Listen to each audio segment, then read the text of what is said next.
And then I just got to check and make sure it picks up on the Facebook, and we'll be ready.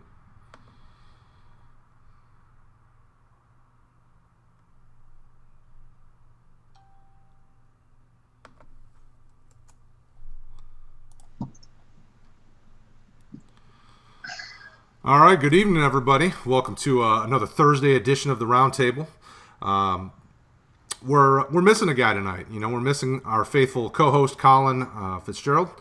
We want to send some thoughts and prayers his way. He's got a lot of family stuff going on, so if you guys talk to him, make sure you check in on him, see how he's doing. But I'm excited tonight. I get to hang out and I get to chat with another awesome guy in the community that I don't know a lot about. We started chatting a little bit more here recently, but I'm excited to get to hear more of his feedback on wide receivers, especially this week, because we're going to talk AFC South wide receivers, because I don't know if any of you guys checked out my article on rotoheat.com. I'm excited to talk about Jacksonville. I'm excited to talk about Indy. There's a lot of wide receivers this year that should be interesting. But first, we got to get to the housekeeping. So for those of you that are new to the community, and I'm pumped that we have hit 1,000 members, so thank you guys for making this community stronger than ever. Every day, add more and more. But check out rotoheat.com, because that's where a lot of our written content's at. You're going to see our podcasts and all sorts of other premium content going up on there. Make sure you check out Sully's 2 Cents. That is a great podcast by Rob Sullivan, the man, the myth from the Great North, although I am being joined by somebody else from the Great North, so I feel like we're really making it happen here. Don't forget to check out the Blockheads with Kevin as well, and I know that Rick's got some other stuff coming out with the Heat Seekers and some of those other podcasts, but enough about all that housekeeping stuff. You're here to talk football, but let's introduce our co-host tonight. His name is Chris Resendez. So talk to us a little bit about us. Tell us about yourself, Chris. Welcome, and I'm glad to have you, man. Hey, thanks. I'm glad to be here. Chris Resendez. I'm from the Great White North, Canada. Currently living in Calgary right now. Been playing fantasy football for about 10 or 11 years. Been playing Dynasty for about 5 or 6. Just love it. Just been joining leagues as the years have been going on. I think now I'm in like 10 or 12. So that's awesome. Yeah, it's getting there. So, but I just thought it'd be cool to try. I've been always wanted to be an article writer and do kind of podcast stuff ever since I started playing or doing fantasy football. So when the opportunity arose, I decided to give it a try, and here I am now.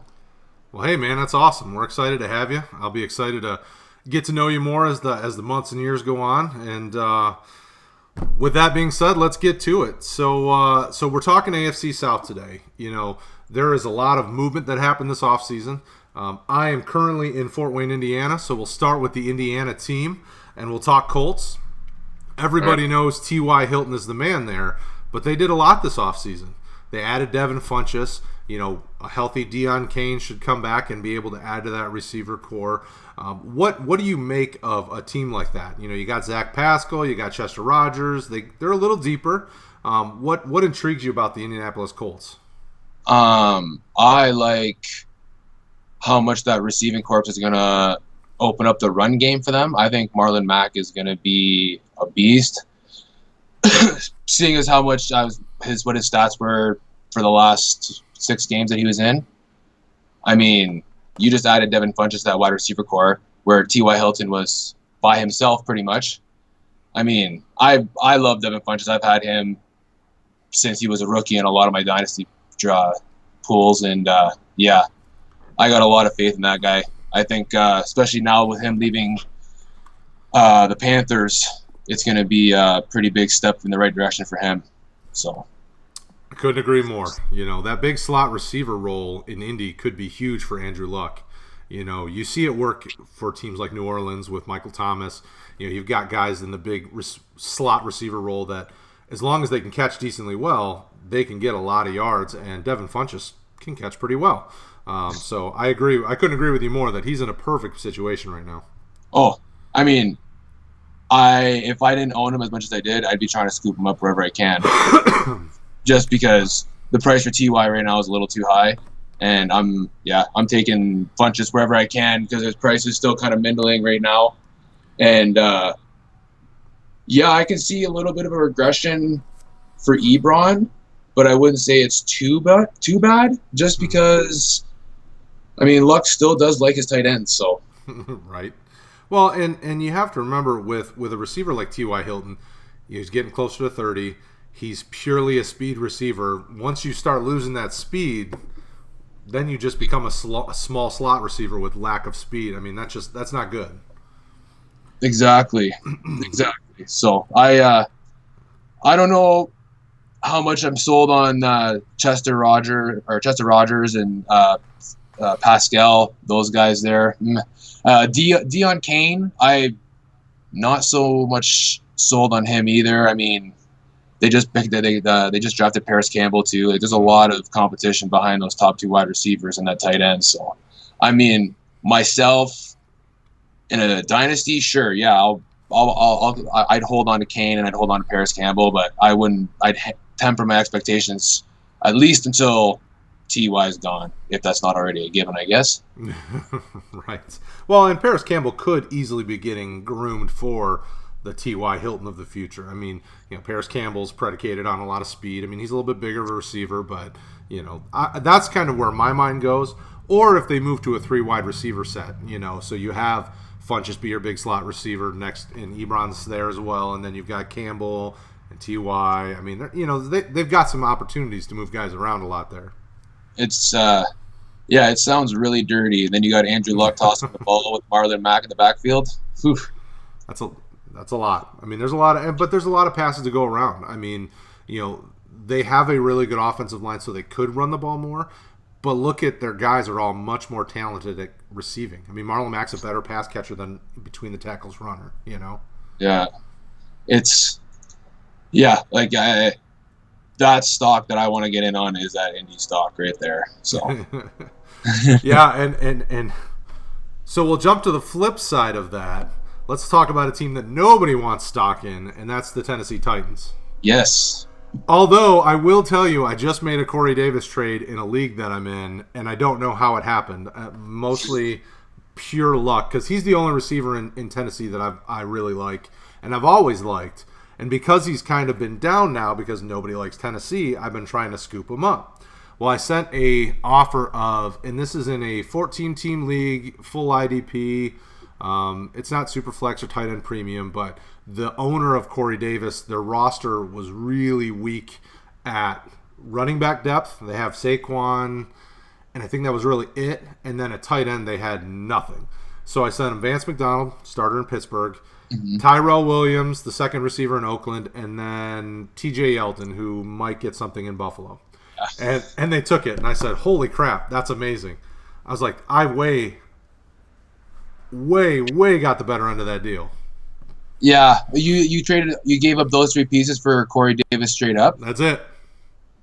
Yeah, I'd say TJ Yeldon. Singletary's going to take that backfield for sure.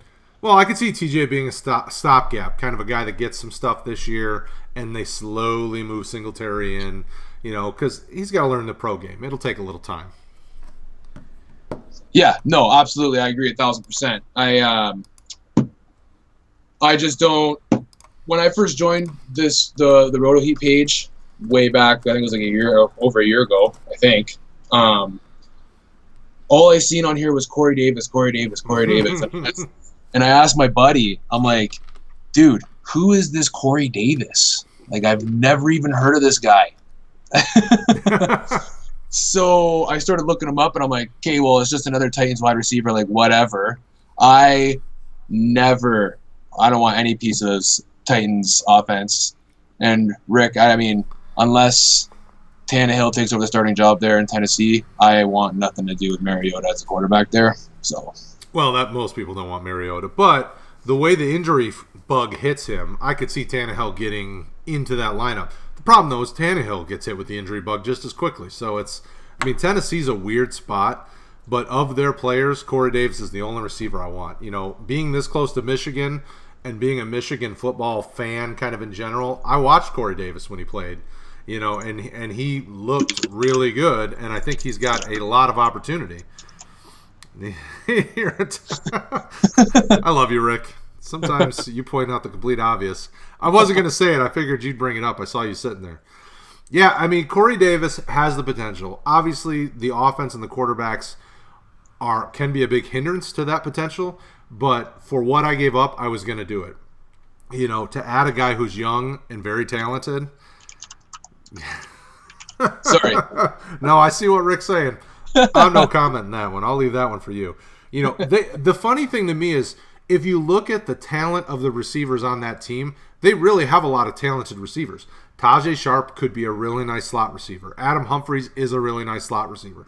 Taywan Taylor could be a nice number 2. A.J. Brown is a great receiver, and I wish he didn't go there because I would have drafted him in other places.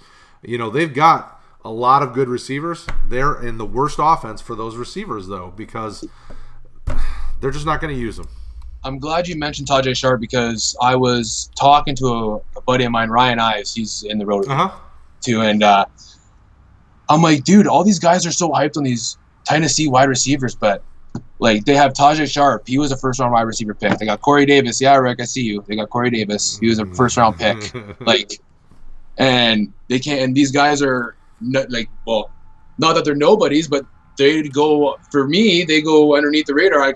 I've been playing redraft. I played redraft that's why I've been playing redraft for most of the time. I've been doing fantasy football, and all those Tennessee Titans wide receivers go undrafted. Like they're just, I don't know. Well, in the redraft format, you're absolutely right. Most of these guys outside Corey Davis will probably not get drafted, and they probably won't get picked up throughout the year because their offense has just been so inept here the last few years. Yeah. So you're absolutely right. I think, honestly, and like I told this to Ryan too, I was like, if Tannehill gets a chance to start that offense, he takes that starting quarterback job. That's my bold prediction, I guess you could call it.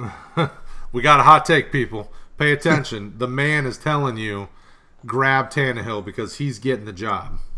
I mean, Tannehill had absolutely nothing in Miami. And, I mean, his best receiver was Devontae Parker? I mean, now he's got this roster full of first-round wide receiver draft picks. And Derrick Henry, if they can figure out to actually use Derrick Henry for more than 150 carries a season. I mean, the offense has a lot of potential. The defense is there. It's just that offense. I mean, so. Yeah, I mean, that's a tough thing for me is I want Mariota to learn to become a pocket passer. I mean, like you and I were talking about earlier, if Mariota could learn to be a pocket passer and keep himself healthy, he could probably develop and get better. But he moves too much. Running quarterbacks outside of Michael Vick just get hurt, and that's just not healthy. I mean, that's not good for your fantasy team. So I'm not touching Mariota. I'm not touching Tannehill, most likely because I probably don't need to touch Tannehill. Rick Parker turned himself into trash by not being healthy and learning how to catch. That dude's trash. Like, I know that he's still in Miami, but I'm not a Parker guy. Yeah. I thought Leonte Carew had a better chance of being successful than Parker, and I don't like Leonte Carew. Yeah, I mean, so, if I'm Tennessee, if I'm a person going after receivers, Corey Davis is the only Tennessee receiver I'm going after. And I've tried to get him in most leagues, and people still want a lot for him. He's worth it, but I'm not paying for it. Only when I can get him on the cheap am I touching that at all. Yeah, no, true enough. I saw your laughy faces, Rick. I laughed at Parker that way.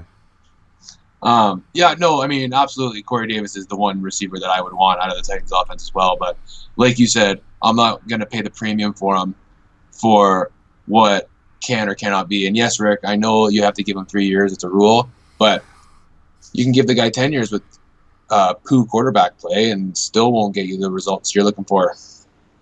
Yeah. So Mariota's going to ruin a lot of careers in that 3-year window. Yes, he is. He's not winning any championships, I'll tell you that. I mean, I can tell you, I looked through most of my leagues today to see kind of who guys have on the trade block, and Mariota's the name I see everywhere. I mean, everybody's trying to move him. Nobody wants him. I mean, you're just not getting the value for him that people want. And, I mean, obviously this is a wide receiver show, but I'm just going to tell you, Mariota is not a guy I'm touching. I mean, he's the Colin and I have a running joke about Mecole Hardman being the worst first-round wide receiver in this rookie class. I mean, I treat Mariota like I would Mecole Hardman. I'm just not touching him.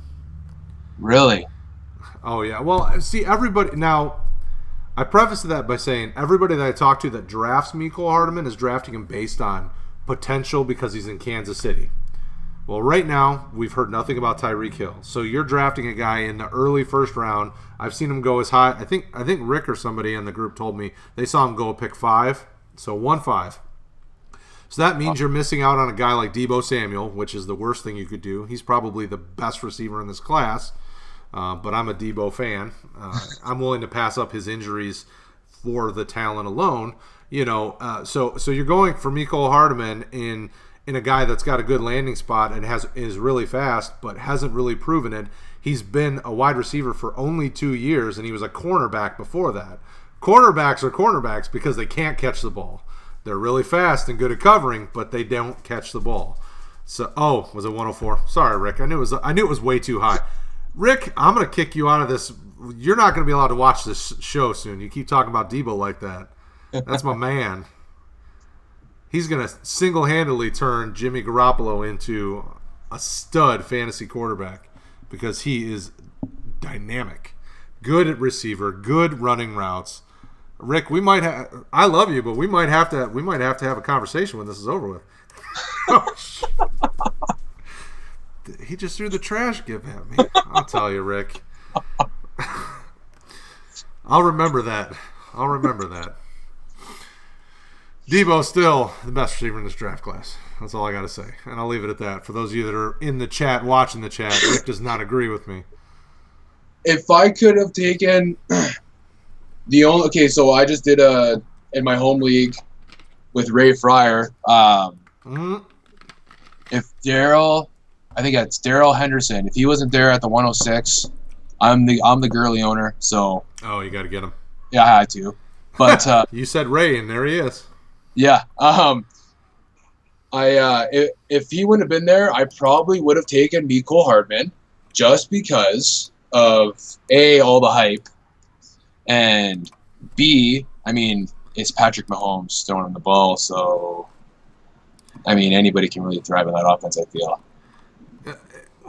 I hope so. I mean, the thing that I'm concerned about is the writing feels on the wall for there to be a backsliding situation.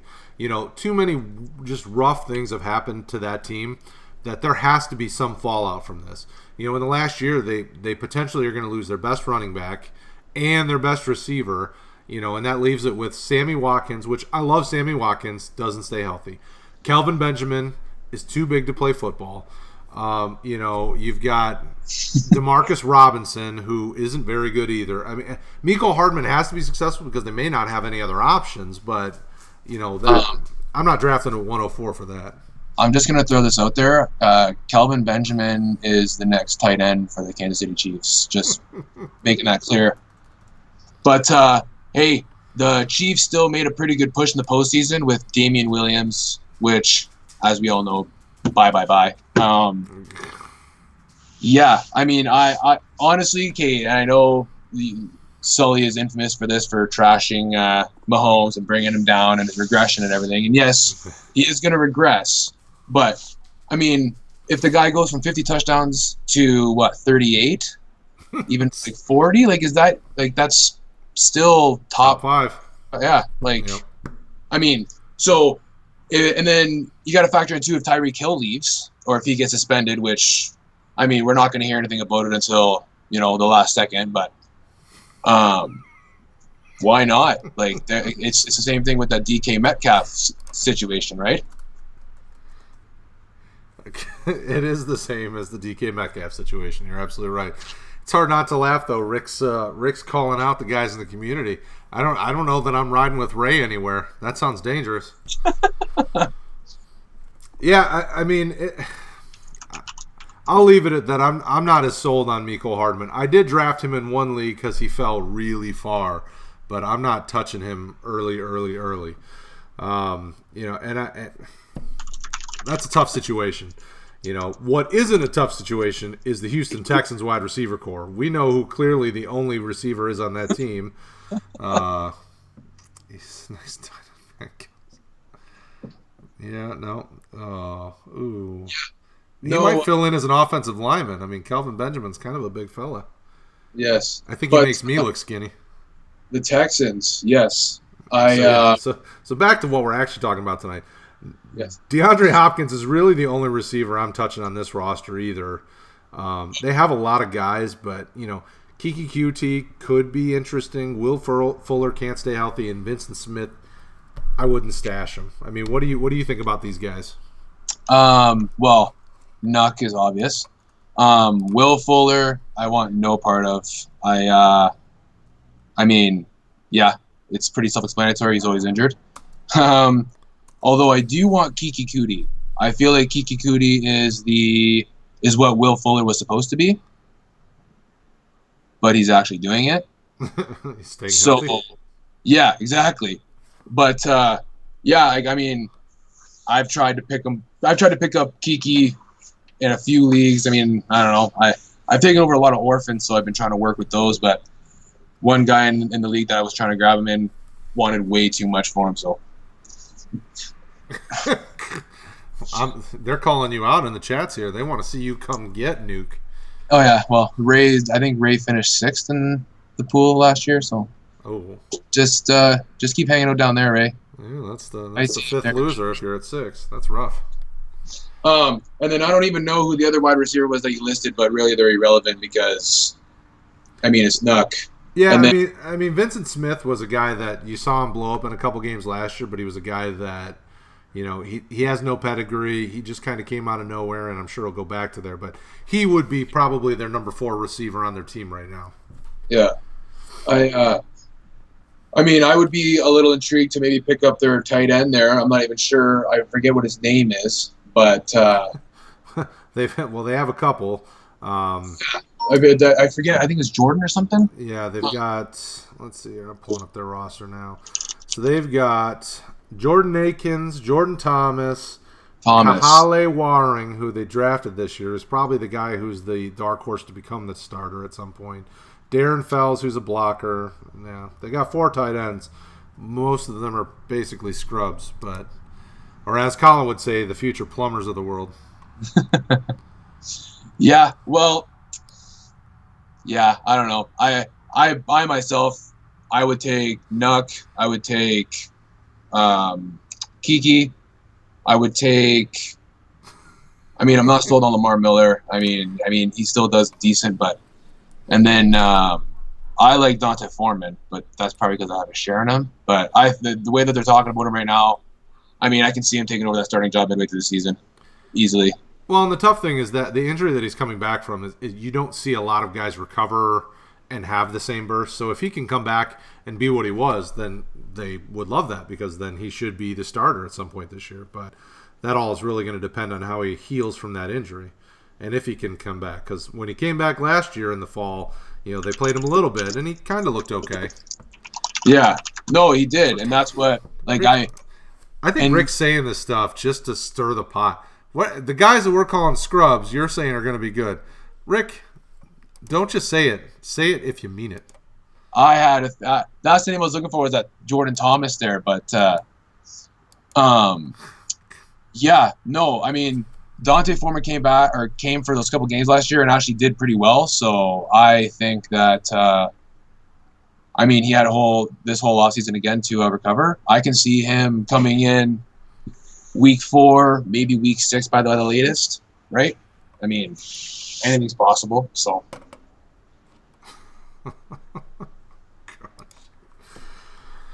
Yeah. I can't argue that one. I like Deontay Foreman too, though. Coming out of Texas, he had a lot of talent. They drafted him early. They had high expectations. So we'll see what happens.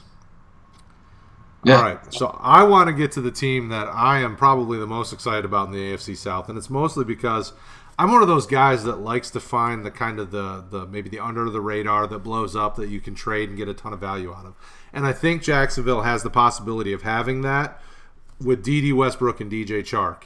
Both guys, but I like Westbrook. I like Chark. Chris Connolly's okay. Keelan Cole's okay. And the rest of their guys are no-namer free agents that they picked up as rookies. What do you make of Jacksonville's receiver core? What do you think about them? Well, I'm going to start with in Ray's draft, I traded my 2019 410 or 310 and 410 for Marquise Lee, and I thought that was a steal, just because. I mean, I love Nick Foles going to the Jags. That was the one spot I was hoping he would go, and he went. And yeah, I mean, yes, Rick, I agree with that. I was getting there. Thanks. I think that the Jacksonville Jags are going to have a slow start, just because Nick Foles has been known to have slow starts in the NFL. But by October, they'll be getting in a groove of things. So I just see Marquise Lee playing the veteran role there. He's going to be, I think he'll have that wide receiver 3 role that everybody was hoping for last year. Touching on what Rick said with Keelan Cole, I think that Keelan Cole is going to be the next best, if not one behind D.D. Westbrook. However, I do have hopes for Keelan Cole. And I think that the roster is going to go Marquise Lee as the number 1, and then Keelan Cole or D.D. Westbrook as the number 2, and then those 2 swap for the 3rd, and then Chark for the 4th spot. And then I also think, too, that Leonard Fournette's going to go back to his rookie form, and he's going to blow right up. He is extremely upset about everything that happened last year, and yeah, he's got a chip on his shoulder. He's not getting paid, so tends to make people mad when you take their money. So it doesn't scare you with Nick Foles that the 2 years that he wasn't in Philadelphia were some of his worst years. Completion percentage at or around 60% or below. Actually, with St. Louis, he had only a 56.4 completion percentage. I blame most of that on Jeff Fisher, though. So him not being in Philly, does that not scare you? No, I mean, yeah, Philly's got more known talent with Ashland Jeffrey there. But I mean, Nick Foles has been in the league for what, 6 years, 7 years? And yeah, Jeff Fisher, like I don't even think about those Ram days, because I mean, it speaks for itself. And I mean, he won the Eagles the Super Bowl. As far as I'm concerned, the Eagles should have dropped or traded Wentz and kept Foles, but that's a topic for a different day. Sorry. But the funniest thing, though, is if any of you guys out there check out, if you're on Twitter, you got to follow Jeff Fisher's account, because the dude is hilarious. He may be a terrible coach of quarterbacks, and he's the place that quarterbacks go to die. But he doesn't mess around when it comes to being funny on the internet. That dude knows how to make fun of people.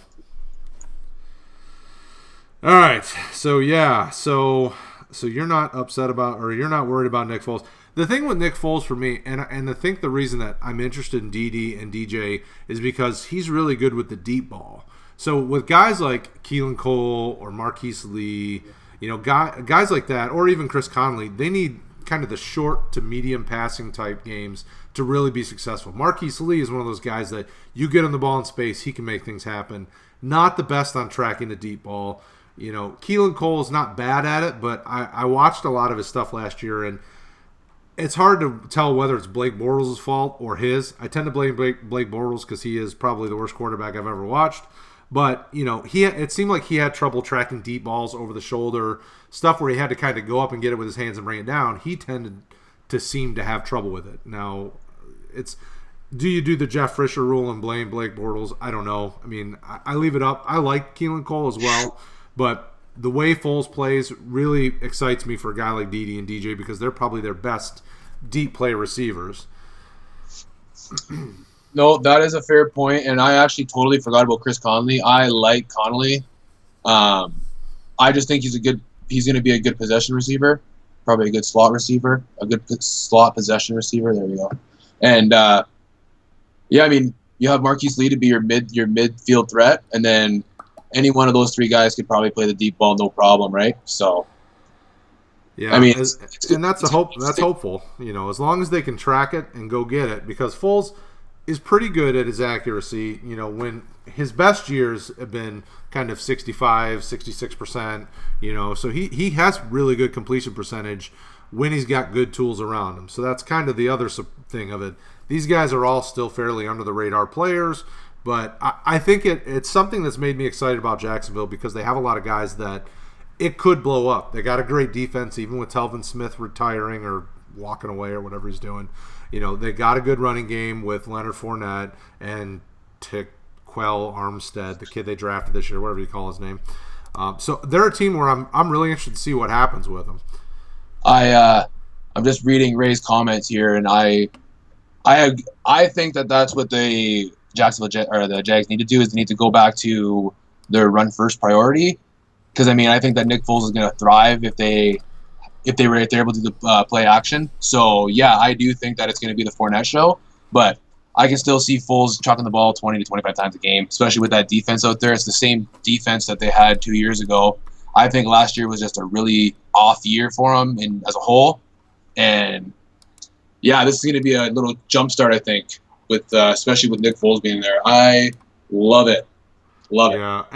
The thing that people are forgetting is Leonard Fournette doesn't have any ankles. Like, every time that guy runs, he hurts his ankle. Like, he plays with a hurt ankle all year round.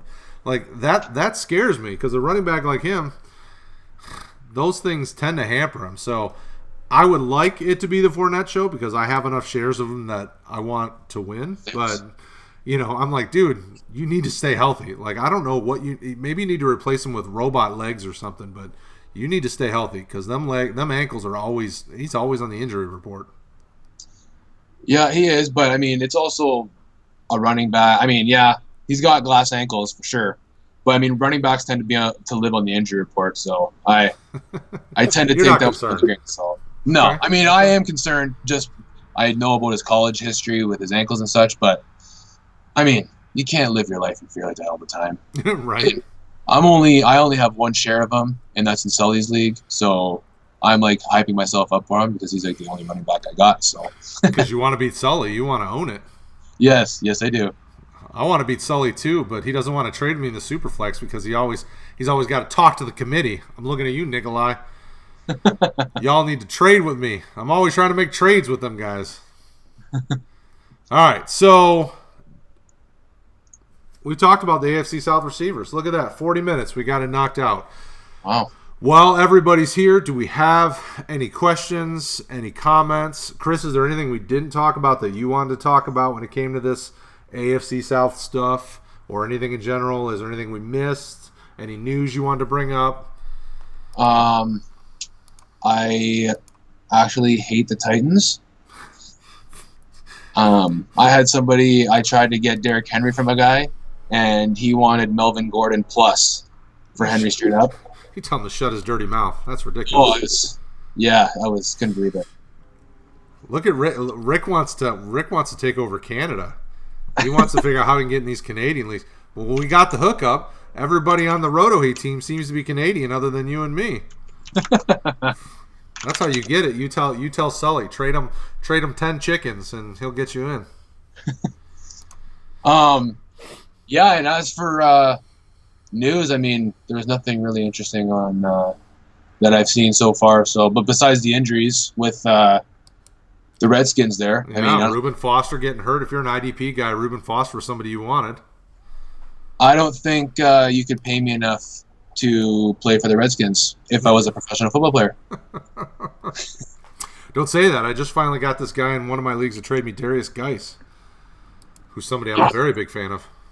Yeah, didn't they draft that Bryce Love too? Yeah, I've been stashing him on my taxi squad everywhere I can get him. I love Bryce Love. Yeah, well, I don't know. The thing with Darius Geis is the whole knee thing, especially with Gurley now. It's kind of the whole thing. It's scary. So I want to point out, Ray Fryer, that I do love Super Troopers. So chugging maple syrup sounds like a great idea. And Rick, where is all? You know what, Chris? I'll pose this question to you because as much as I do love the Red Wings, you guys own hockey. So where's all the hockey content? I'm actually a Red Wing fan. So Well, that means you know good hockey then. So where's all the hockey content? That's I don't follow it, man. Doing fantasy football is more than enough for me. yeah, true story. We got Ray, we got Sully. They need to pump out this content. Come on now. And I got to jump back up. Somebody asked about Jonnu Smith. Jonnu Smith, I would still try to get shares of because he's got the talent to be successful. But the problem is Tennessee's offense just isn't predicated to touch the tight end. I mean, even Delaney Walker, before he got hurt, was really starting to see a downturn in snaps, in targets. I mean, tight ends in Tennessee don't seem to work out well. No, and if everything that we're hearing out of Tennessee camp right now is true and that they're going to use Derrick Henry, like, I am stoked. I'm actually pretty excited for that offense if they actually use Derrick Henry the way that he should be used. I mean, the guy is like, 6'2", 260 pounds. He's a bowling ball.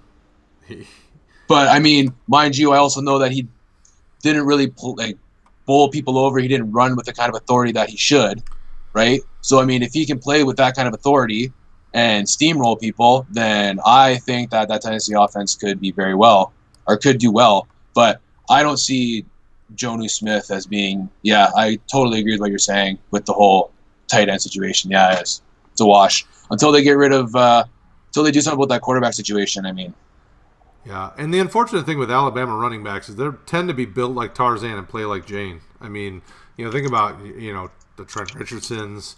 I mean, even people are really excited about Harris this year. I've just never really seen a lot of success from Alabama running backs recently. They look great. I mean, Derrick Henry looks like he should be a monster. They're never giving him enough touches. What does that tell me? That tells me that they see something that we don't. I mean, they see that he doesn't need that amount of touches. I mean, they brought in Deion Lewis last year to take touches away from him. I mean, there's something there. Yeah, I mean, this whole hype with Josh Jacobs too. Speaking of Alabama backs, I mean, I own 0 shares of Josh Jacobs because I will not draft him at 1. Oh, I mean, in the Discord chat there, I said that I took DK at the 102, and this was like the day, like in Rick's 96 team league there. Oh yeah, I took DK Metcalf at the 102, and this was before Doug Baldwin had announced his retirement, and people thought I was crazy. And then turn around, now I look like a genius. That's all that matters. That's all that matters. Exactly. So, all right, so what else do we got in here? Question-wise, we got Mariota couldn't feel his arm. Well, yeah, Mariota can never feel his arm. I'm not sure he's got arms. I have a question for Rick. Rick, are you a Titans fan or are you a Bears fan? Yuck. Either one sounds terrible.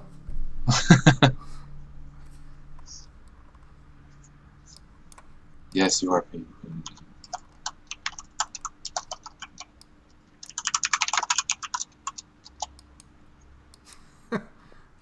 They're not supposed to. They're paid enough to not miss games. Come on, Rick. Yeah, I don't know. You can sing the world to me about Mariota, but let me see this. Nobody in 2019, that's for sure. Maybe Bryce Love's my number 1 rookie back because I loved his 2017 tape. I mean, Josh Jacobs is my number 1 rookie back, but yeah, at the 101, I guess. Yeah, I'm going to go with what we always preach in Roto Heat, which is best player available. That's the thing. That's the line we always use. I may not be a big Josh Jacobs fan. I wouldn't take him at 101. I would go receiver, but is he my favorite running back? No. Is he in the best place to be successful now and for at least the next few years? Probably. I don't want to dive much into the Devy stuff, but there's a lot of running backs coming out over the next 2 years. This landscape could look significantly different by 2022. Yeah, I'd have to agree. Mariota over Winston? Yeah. They both have just as many question marks this year. I mean, Mariota could be better than Winston if if Bruce Arians can get a hold of Winston and get his head straight, Winston could dominate in this league. But he's too busy playing around with crab legs and touching girls and all that jazz. I mean, he's just doing dumb stuff. It's like he's got to get his head on straight. He could be successful. Mariota, he may never be able to be successful enough because he can't stay healthy. Like, I'm looking at this right now. Mariota had 2,528 passing yards and 11 touchdowns. He missed a bunch of games. That dude's always hurt. No, he played 14 games last year. 14 games played. Let's get it straight, Rick. Winston didn't beat Fitz. Fitz beat Fitz. When you throw just as many touchdowns as interceptions in a game, I mean, you're bound to lose your starting job. I mean, that's just bad. And and that's what Fitz does. Look at that. We got Sullivan in the room. Holy cow. Canada's taking over this chat. This is insane. What's up, Sully? You hard-working man, you? Yeah, Sully, I agree. Rick's over here saying that he's going to take Mariota over Winston. I just about vomited there. Yeah. I mean, quite honestly, if we're talking super flex, I'm probably going to take Winston over Mariota. But if I have either of them, I'm probably trying to move them because they both have enough hype about them that you could still get decent value for both. Maybe. I mean, Mariota, you might not because he just gets hurt too much. But, yeah, we look great. That's what Roto Heat does. I don't know if you noticed, Rob Sullivan. Roto Heat produces great content and good-looking men, and I'm sure women too. I guess. I'm just putting Winston above Mariota simply because he has Mike Evans. I mean, that's pretty self-explanatory, I would think, right? Yeah. I mean, Mike Evans is fantastic. I'm a big fan of Corey Davis, so I think Corey Davis could be huge.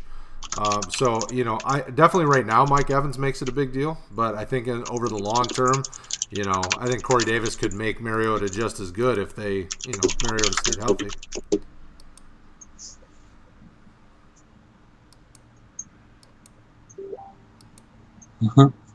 Godwin. Well, that's a good question. I try not to buy too much into the offseason hype because last year in my main redraft, I've been with the same guys for 9 years. And I bought into a lot of hype last year with Alex Collins, Jordan Howard. There was Cooper. I mean, Cooper royally screwed me the first half of the year, so don't whatever. But yeah, I bought into all this hype, and then Collins was a total write-off. Howard, yeah, sure, his catching ability was fantastic, but he was utilized as a rusher still, so there was no gain in it at all. I mean, Godwin did put up some pretty good numbers last year, and I love Bruce Arians going to the Bucs. So I like Godwin, but he is going too high in startups. Yeah, and even just a trade, guys expect way too much for him. So I'm holding if I have him. Rick, I want to know how much Mariota's paying Rick. Dude, you're like campaigning for Mariota. Is he going into like politics or something? Did I miss the boat where Mariota's paying all of us off? Hey, look at this one. I like this question. Brad is a Lions fan. How do you feel about Galladay? I think Galladay's got a lot of potential long term. I think Galladay. People are nervous about Darrell Bevel, but the type of offense he runs, Galladay should be very successful. Right now Detroit does not have a lot of wide receiver depth. They brought in 78-year-old Danny Amendola to be the slot. Galladay should easily get, something in the realm of, 75 to 95 targets, and I could easily see him pulling in most of those targets because he's very good catching balls away from his body with his hands. He's not one of those guys that the ball has to come into his chest. Galladay's a guy that you're not going to be able to afford right now because people are asking way too much, but he's a guy that I like. I mean, if you're in a startup, let's say you're one of those smart people that joined one of the 96 team leagues that Roto Heat's putting on, Galladay's a guy I would target. He's definitely somebody I would see as a wide receiver 2, kind of borderline wide receiver 1. So I'm into him. I'm a fan. Well, I mean, considering he's really the only liable wide receiver that the Lions have right now, I hate the Lions so much. I mean, I love them, but yeah, they're just like Man, I'm gonna start blaming Canada. You guys are crushing us down here. Like CJ Anderson, like, I mean, yeah, he did good with the Rams, but I also have a thing that the line makes the back, and I mean, Malcolm Brown was pretty good when he ran behind that Rams offensive line, so CJ Anderson was bound to run well. Mm-hmm. I don't see CJ Anderson. I mean, no, that's just why. So you can eat into Kerryon Johnson's workload, and then Kenny Golladay, yes, love him. I mean, I think he sees more than 75 to 95 targets is low, yeah. But but the struggle for me is a healthy Marvin Jones is going to take a lot of targets as well because he's got rapport with Stafford. T.J. Hawkinson is going to demand targets because he's probably the second best receiver on the team. Kerryon Johnson's going to get targets because he's a good receiver out of the backfield. They've still got Theo Riddick. I mean, there's a lot with most teams nowadays. There's a lot of mouths to feed, and that's where I see the possible downtick. Somewhere in the realm of 95 type targets. I'm not going to haggle. What 120? Whoa, Sully, did you jump on here to make crazy predictions? I'm just going to say that 120 plus targets. Ooh. The Lions drafted 3 tight ends, which is, I won't go into that either. But that's a bold take. I like it, but that's bold. We had Eric Ebron, and then Eric Ebron was trash for the Lions. He gets traded to the Colts. What does he do his first year? What is it, 15 touchdowns he had? Lions just don't know how to utilize tight ends. I mean, really, it's in our blood. And Marvin Jones, I mean, Marvin Jones is a good deep threat, but no. Well, but see, Bevel's offense is a lot predicated on play action passes, which could help Marvin Jones because of the ability to get deep. Yep. There's a lot that we don't know because Darrell Bevell took a year off from football. Maybe his offense looks a little different. But last time we saw him with Seattle, a lot of play action passing where he's looking to open up downfield to Jermaine Kearse and Doug Baldwin back in their Super Bowl runs. So the way that I see the offense going, we also have to remember Matt Patricia wants to run the ball. He wants to be New England of the Metro Detroit area where you're controlling the clock. I mean, so, that hurts a receiver's targets. I mean, so my fear is that they're all going to kind of cannibalize each other, and they'll probably still get a good amount of catches because it's high percentage throws. Matt Stafford. And the other thing is Matt Stafford's arm. The dude throws the ball like Brett Favre. I mean, he's rifling it in there, and if you don't have good hands to catch it, it's going to bounce right off you. Yeah, no, for sure. Yeah, I like the idea of 72 catches. I don't know that I can justify 120 targets. But, Rob, because I love you and you always compliment me on my delicious beard, I will not fault you for making crazy predictions. Rick, you and the Mariota talk. You know what? What I'm hearing is somebody's going to be writing a fluff piece about Mariota for rotoheat.com here soon. 3,500 yards, 26 touchdowns, and Matthews and Sharp. Actually, it was 34-26, Rick. And it was 32-32.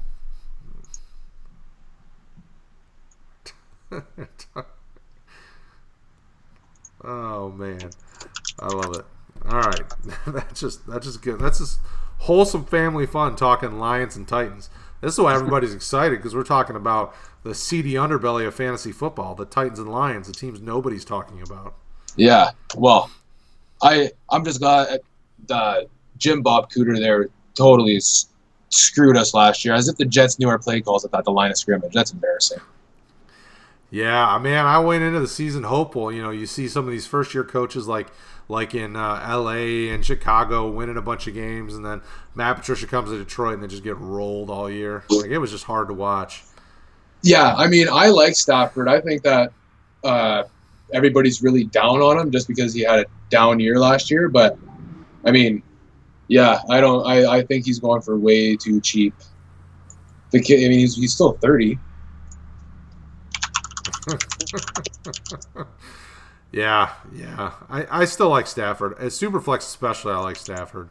I'm not able to ever get him, it seems like, as much as I like him. But Carry-On is the one line that I own in a lot of leagues, and I do love Carry-On. Although this isn't supposed to be a running back show, I will say that if you have the opportunity, Carry-On Johnson, I would get him.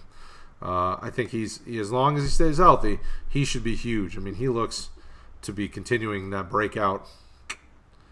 He'll be a top 12 running back. Mark that. That's my bold prediction. I don't know. I don't want any part of Carry-On Johnson, and I'm a diehard Lions fan. I'll tell you. I don't want none of it. Sorry. All right, Rick, I'm with you. Blame Canada. That's it. We're doing it. Oh, all right. So, what other questions you guys got? We got through AFC South receivers, and we took a lot of beating from the chat tonight. So, what do we? What kind of questions do we got for Chris and I? What are you guys thinking? Because otherwise, I'm going to go into our sales pitches and roll us out of here.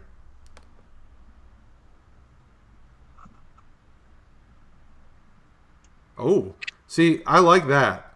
Carry-On for the 101. I like Carry-On more than Josh Jacobs. So, yeah, I do that. Oh, I don't know. Well, Josh Jacobs is typically 101. Do you like Carry-On more than Josh Jacobs? Well, I mean, I don't. I mean, it's a rookie. We haven't even seen him play an NFL snap. Look at you. You're willing to make bold predictions about all this other stuff, and now I've never seen him. I firmly believe for rookies, anyways. Like, unless you're Saquon Barkley, I mean, I'll pick the experienced player over a rookie any day, just because it's a rookie. You never know what you're actually gonna get. So yeah, true.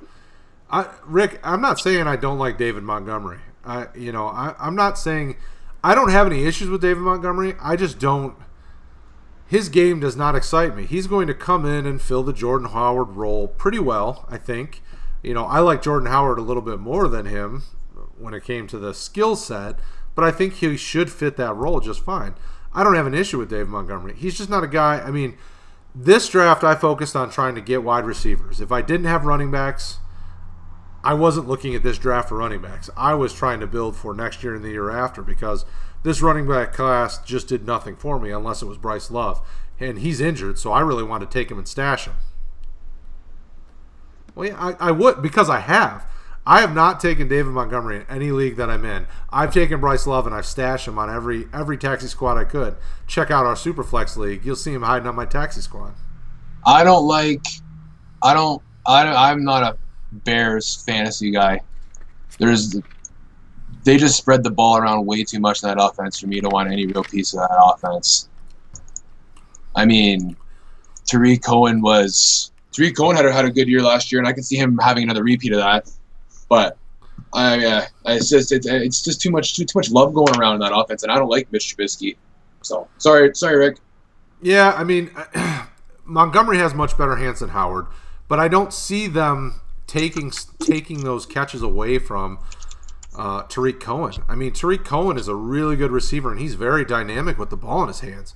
So what does that leave you with David Montgomery? It's filling the Jordan Howard role. I mean, that's for me. It's hard to see anything past that. So if that happens, that's great, and more power to David Montgomery owners. But Tariq Cohen is just a very dynamic guy with the ball in his hands.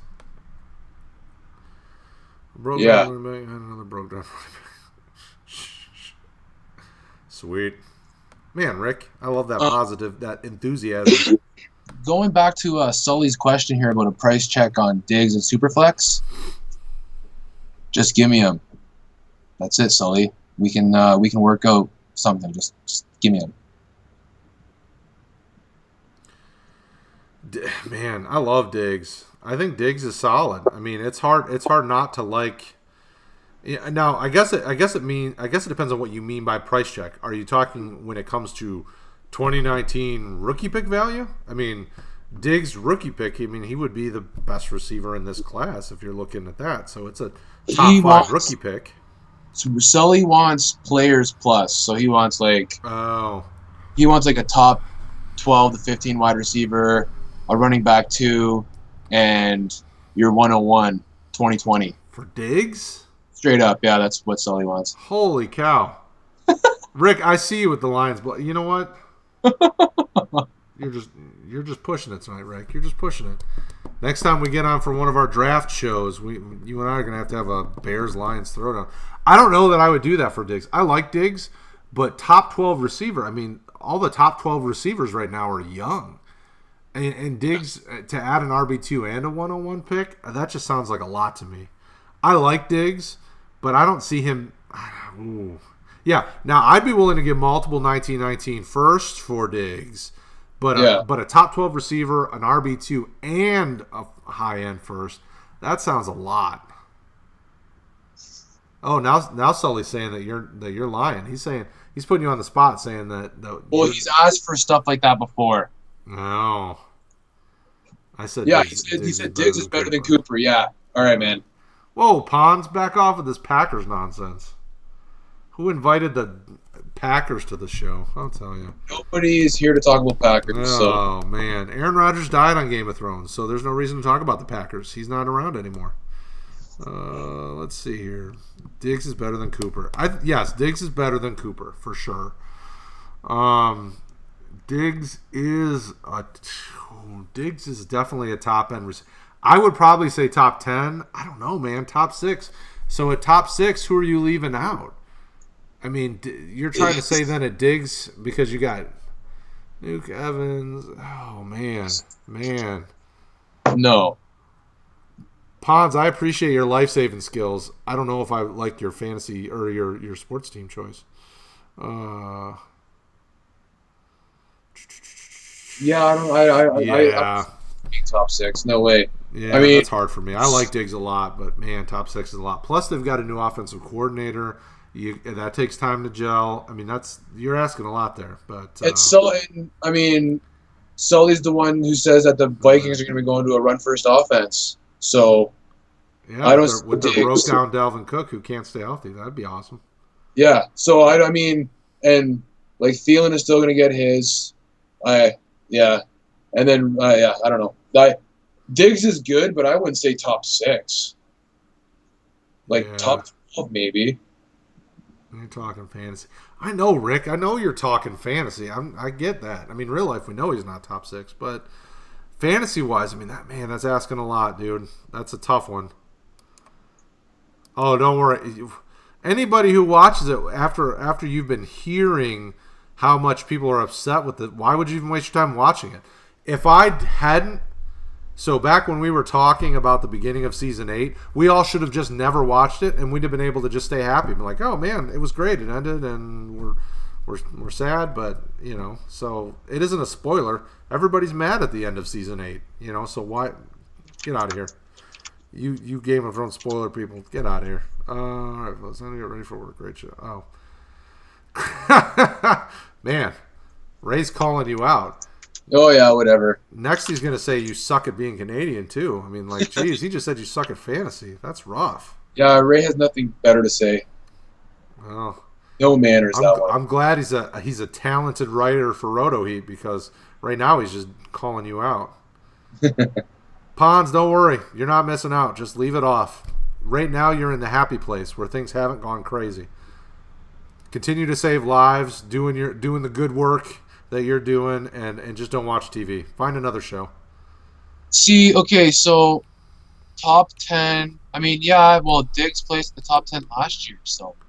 Yeah, Diggs is consistently in the top 10. So in that offense, because now you have to remember they've added Irv Smith Jr., whether you like him or not. I'm not the hugest fan, but I think he could cut into some of their targets. You've got Kyle Rudolph, you got Irv Smith, you got Thielen, you got Diggs. If Dalvin Cook stays healthy, he's a good receiver out of the backfield. I mean, you're asking a lot for him to be top 6. Top 10, I can see it, but Adam Thielen's really good too. I mean, that's one of those where, I would probably think he's somewhere in the 10 to 14 range, not top 6, because Thielen's going to be in the top 25 somewhere. I mean, that's a really good question, and it also depends on what you like. I mean, Thielen and Diggs are both really good route runners. Diggs is the big play threat. Thielen's kind of he'll get you the garbage yards, get you the first downs kind of thing.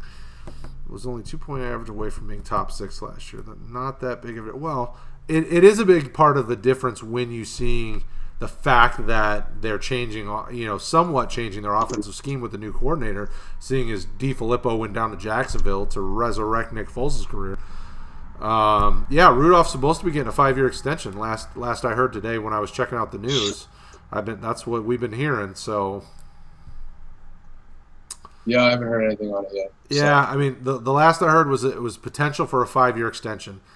He's not 5 years down the road. I can't see him being in Minnesota. I mean, I would expect him to be gone probably in 3 to 4 years, or not valuable in probably 1 to 2 years. So, Rudolph's extension doesn't mean a lot to me. I'll give it to you this way. I've seen him dropped in a lot of leagues. I have one league that I really like because it's kind of weird. It's a 14-team league that the rosters are 30-man with 10 taxi squad, but for the draft you have to cut down to 17. So you're cutting 13 of your guys, and this year Kyle Rudolph got cut from the team that he was on. He wound up getting drafted again later, but he's one of those guys that people aren't really sold on. I mean, I could see him easily disappearing from the fantasy landscape in the next 2 to 3 years. Oh yeah, no. I mean, I wish I had a better tight end than what I do right now. But why do you have Kyle Rudolph? Yes, as my starting tight end. Yeah, this year I still expect him to have good numbers. I mean, he still should give you a kind of a low-end tight end 1 number because there's a lot of young tight ends that just haven't developed yet. So I think you still have a year or two before the guys that we've been seeing drafted really take over the high-end tight end landscapes. I mean, especially this year and last year, we saw a lot of tight ends come in the league. A lot of them take 3 years to develop. Well, that still gives Kyle Rudolph plenty of time. Yeah, tight ends definitely take a while, for sure. Larry Fitz was better than the second half than Thielen was. Mm-hmm. Rosen was thrown for his life, so he had the opportunity. I mean, Minnesota's got like a lot of teams nowadays, Minnesota has a lot of mouths to feed. So, Larry Fitz was the only receiver catching the ball in that offense last year. So, yeah, but I mean, it could have also have been too that teams were catching on to Thielen's outbreak there because I mean, he kind of did come out of nowhere. He did, for sure. Like I did not see Thielen putting up those numbers that he did the first half of the season. So, I mean, it's easy for any team to say, "Oh, well, let's start doubling Thielen and leaving Diggs wide open," right? Absolutely. well, any of the games I watched Rosen in last year, he was either getting smashed or throwing the ball, hoping that somebody catches it. I mean, poor Rosen. I liked him coming out. I thought he had the potential to be a good pocket quarterback, which is why I like him going to Miami. But he looked like he was playing for his life out there. I mean, that was a rough offense to watch. Well, yeah, Minnesota hasn't had an offensive line in years, so yeah, Cousins was definitely doing the same. Just he had better receivers to throw to. Yeah, I don't know about that. Excuse me. I don't know about that with Josh Rosen in Miami. It doesn't help nobody. Well, with Brian Flores going there and bringing a New England-esque style of offense, they use the pocket passer more than a team like Arizona, who was looking for a more run-oriented, kind of run-throwing pass kind of guy.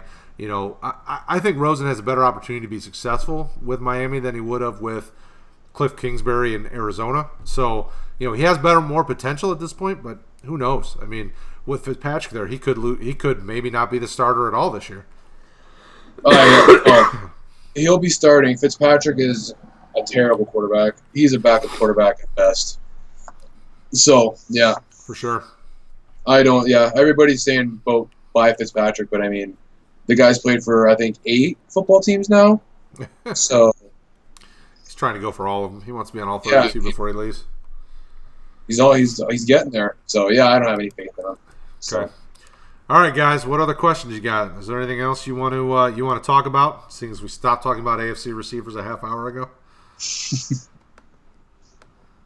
All right, Brown, Nuke, Julio, Adams, Hill were the only wide receivers that averaged more than Diggs from 8 through 17 last year. Did we only play 9 weeks last year? What happened to the first 8?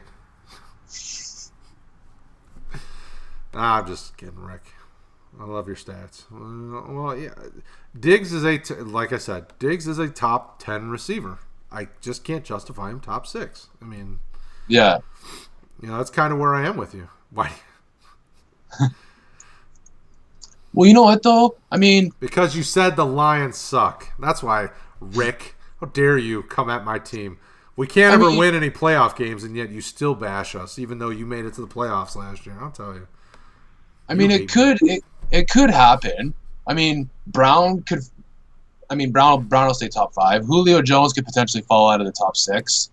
OBJ will stay. DeAndre Hopkins will stay. AJ Green could drop out. Oh, AJ Green's dropping out. Right? And then you have down there, yeah, I don't know. Amari Cooper's out of there. I mean, I can see Amari Cooper having a breakout year just because he's going to have a whole offseason to play with these guys. So, and I want to prove Sully wrong. Pons, I'm going to have to go dig up that photo of you we took from when we first did the Roundtable when your face got all stuck. Keep calling the Lions and saying they suck. I'll tell you, Pons. I thought you were better than that. I knew Rick would stoop that low, but not you. AB top 5, you serious? Sully's calling you out. AB top 5, you serious? Explain yourself, Chris. Is AB top 5? It's Antonio Brown. So, if you don't think that he's going to get force-fed the ball, come on. I mean, he's not going to be the number 1, but he's going to be top 5. I don't like the landing. I mean, he's getting old, but it's how can we sit there and say that it's not like Derek Carr had a poo year last year, but that's because he had nobody to throw to, nobody. So you can't put Jordy Nelson in the same bracket as Antonio Brown. Sorry. Yeah, not gonna happen. Not gonna happen. Rick, I mean, he's gonna go off like his best year to date, not breakout. Sorry. Yeah, at this point in his career, I don't think he breaks out of anything. But I think he has the potential if they give him the ball as much as they should. But the thing that always scares me with John Gruden is if you remember historically, John Gruden was a run-first coach. I mean, back in his heyday when he was winning with Tampa and with Oakland back in the day, I mean, he had Charlie Garner. I mean, he was pounding the football. And that's what you're expecting him to do with Josh Jacobs. So it scares me in that offense, which is why if I have AB or Terrell Williams or anybody that's catching passes, I'm probably seeing what the market looks like in that league and see what I can get for him. I don't I mean, who are they going to run with? Josh Jacobs and Doug Martin? Jalen Richard is the guy that I like out there. Yeah. I mean, they paid him a lot of money. And I mean, yes, Rick, they did have Cooper, but I mean, Gruden made it pretty clear when he traded Khalil Mack to the Bears that he wanted to tear the ship down. So,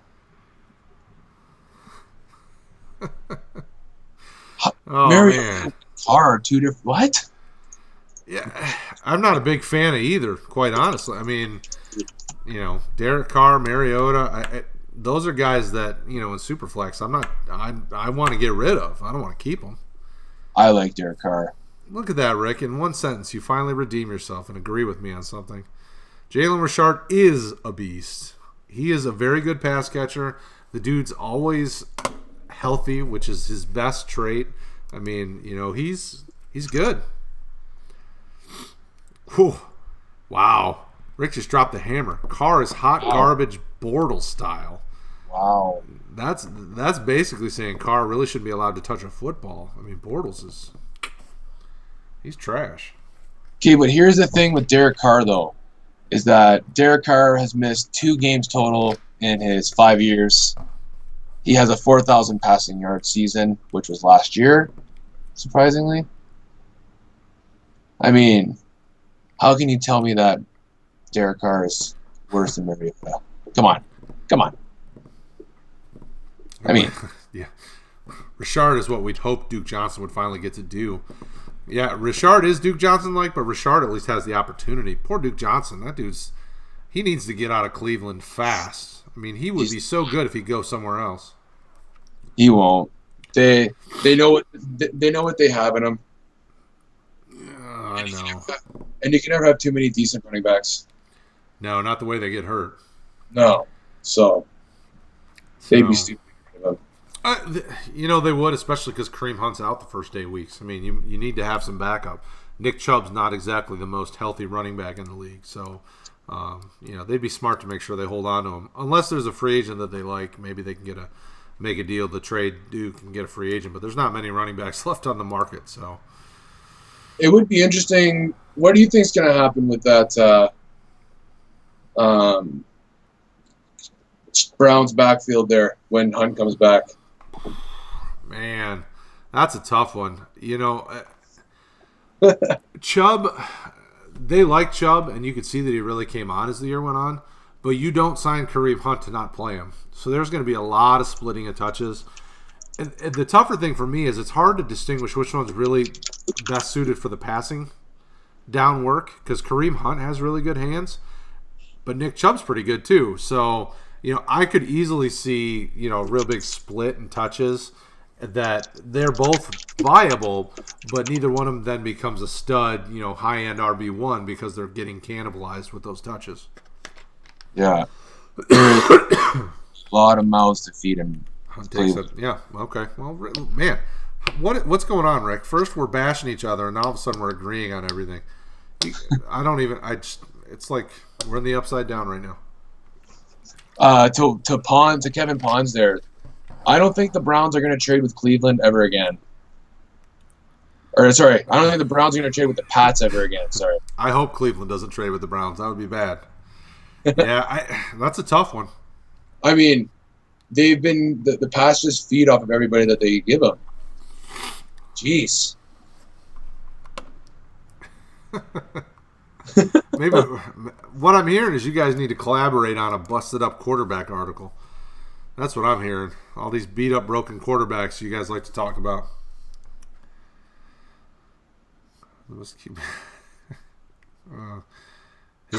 His brother never got to become the best quarterback. That poor guy got hit like 50 times a year.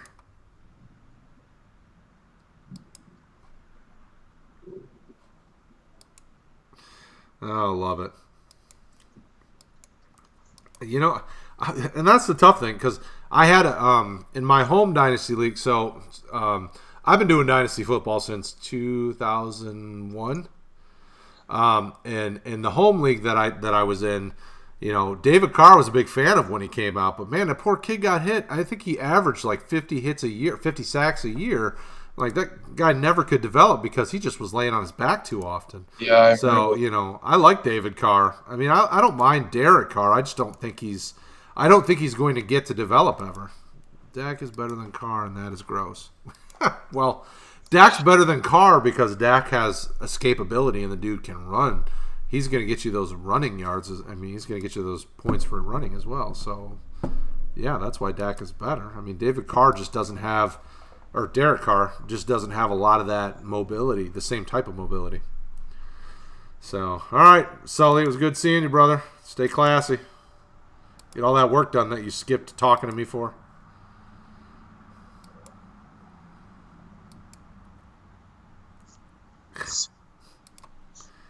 Yeah, I know. Years 1 to 2 don't make a player. True story. So, all right. So, what do you got? What other questions are out there? There's still a few of you out here hanging with us, not just Rick who's trying to mess with us. Oh well, yeah. Amari Cooper makes everybody better. I like Amari Cooper. Yeah, I love him. I'm a fan. He let me down this year though at the start of the season, but Dak Prescott does know how to ruin receivers. So. Yeah, I mean, if they can figure out how to use him and not. I just don't like how he has those boom and bust games. It's just so frustrating. Yeah, it can be pretty tough. It can be pretty tough. All right. Well, then we're going to end the show. We're going to do our sales pitch for the evening so that Rick can get back to work and doing what pays the bills, not the fun stuff that we like doing. I remind you guys, check out the Roto Heat Discord channel. Check out the Facebook group. Thank you again to everybody that's joined. Oh, hold on. crap. I'm not going to leave you hanging, Michael. I'm going to stop my sales pitch. What's your opinion on Buffalo running backs with Shady's injury history? What do you think about Buffalo running backs, Chris, before we close out? Well, I'm going to go against what you said there. I think that Shady is going to go down pretty early this year. And then, Frank Gore's going to do Frank Gore things, but I think that Singletary plays a pretty decent-sized role, and he could be a sleeper, I think, this year. So Singletary, the thing for me is his size. He's very Tariq Cohen-like. He's like 5'8", like 200 pounds. I think he's got potential to be successful. I just don't know that he can handle a heavy workload. He's one of those guys where I could see getting like 150 to 200, a Derrick Henry-like workload. But if he's learning under McCoy, right? I loved LaShawn McCoy back in his days in Philly. Before he spoiled an endgame. Yeah, even before he went, even when he went to Buffalo his first couple of years, he was a fantastic running back. We all know it, right? So, if he can learn from him, I think it could be something. But no, I would stash Singletary if he falls later in the drafts, but I've been seeing him go earlier. Kind of like second round, mid-second round. I'm not touching him there. Like if he fell to the back end of the second or beginning of the third, I'd probably do something like that. I'm not a huge Buffalo guy. I just like him just because, you have two dinosaurs playing running back there right now. You do. But you also have TJ Yeldon, who he does get hurt a little bit, but he's fresh legs. He's only 25. He's a good pass catcher. He's big. But he's an Alabama running back, so what do you. Can he handle a full workload, though? You know what I mean? Oh, no. None of those guys can. At this point in their career, none of them can carry a full workload. There just isn't going to work. Plus, Josh Allen could very well be the best running back on that team. Oh, he is. So, all right. So that was our last question. I'm closing it out because we've gone way too long. We got to get Rick out of here because he's going to keep talking in here, and he needs to get work done. So you've seen Rick post in here, the Discord chat. We also are selling our first 1,000 Roto Heat shirts for you guys that want to get one. He's got a 15% off coupon code in the chat here. Jump on and get them. Rep the Roto Heat. We are up and coming. We are producing content like crazy. If you are a writer, make sure you reach out to Rick. We're always looking for new guys to do content. Seeing as all of our Canadian guys don't want to write about hockey, it's up to you to join us and write about hockey. Just kidding. We got some good hockey guys out there, and I've been kicking in a little of the hockey stuff too because I love all sports. Thanks, Michael. Peace out. Check out rotoheat.com for more content. Don't forget to check out Kevin Kloss with the Dynasty Blockheads. Sully, check out his 2 cents because he's always got something to say and it's always good. Keep it locked here every Thursday night. Typically it's me and Colin, but we are going to try to sprinkle in some other folks and get some other guys out here. It was a pleasure having Chris join us tonight. I'm glad that everybody was hanging out, chat with us. But we're out of here. Chris, have a good night. Thanks for joining me, man, and I appreciate your time. Thank you for having me, man. I appreciate it. It was awesome. See ya.